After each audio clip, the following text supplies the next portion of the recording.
Hello শিক্ষার্থীবৃন্দ, কেমন আছো সবাই? আজকে আমি আলোচনা করব নবম এবং দশম শ্রেণীর সাধারণ গণিতের সূচক এবং লগারিদমের সূচকের চ্যাপ্টারের কাজ নিয়ে। কাজ হচ্ছে কিছু খালিঘর পূরণ করো। এগুলো আসলে এমসিকিউতে অনেক সময় চলে আসে।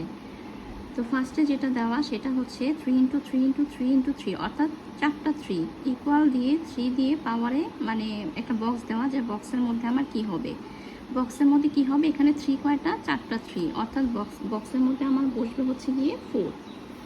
এবার 2 নাম্বারটা যেটা, দ্বিতীয়টা 5 টু দি পাওয়ার, মানে পাওয়ারে কি হবে লেখা নাই, আমাকে বের করতে হবে।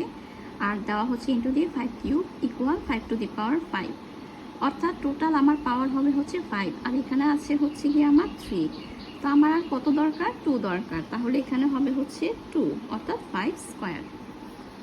এবার যেটা গ নাম্বার, সেটা হচ্ছে কি এ স্কোয়ার ইন্টু এ দিয়ে পাওয়ারে বক্স দেওয়া, যেটা খালি ঘর, ইকুয়াল এ টু দি পাওয়ার -3, অর্থাৎ এ টু দি পাওয়ার -3 হবে। এখানে দেওয়া আছে হচ্ছে 2, তো এখানে কত বসালে আমি -3 পাবো? আমি যদি 3 বসাই তাহলে 3 + 2 5 হয়ে যাবে। আমি যদি -3 বসাই, -3 + 2 সেটা হয়ে যাবে হচ্ছে গিয়ে -2। তাহলে আমি কত বসাতে পারি?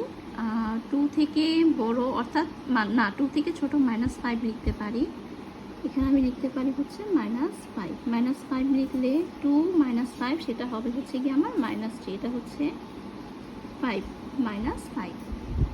এরপর হচ্ছে -5 দিয়ে পাওয়ারে যদি 0 থাকে সেটা কত হবে, বক্সে কত বসবে? আমরা পড়েছি কোনো কিছুর উপরে মানে যত বড় সংখ্যা হোক বা ছোট সংখ্যা হোক, পাওয়ার 0 থাকলে অ্যান্সার হবে হচ্ছে 1। আর এখানে 4/4 বক্সে কি হবে, যেটা ইকুয়াল 1 হবে, কিছুই হবে না, এখানে হবে হচ্ছে গিয়ে জাস্ট 1, অর্থাৎ 4 টু দি পাওয়ার 1।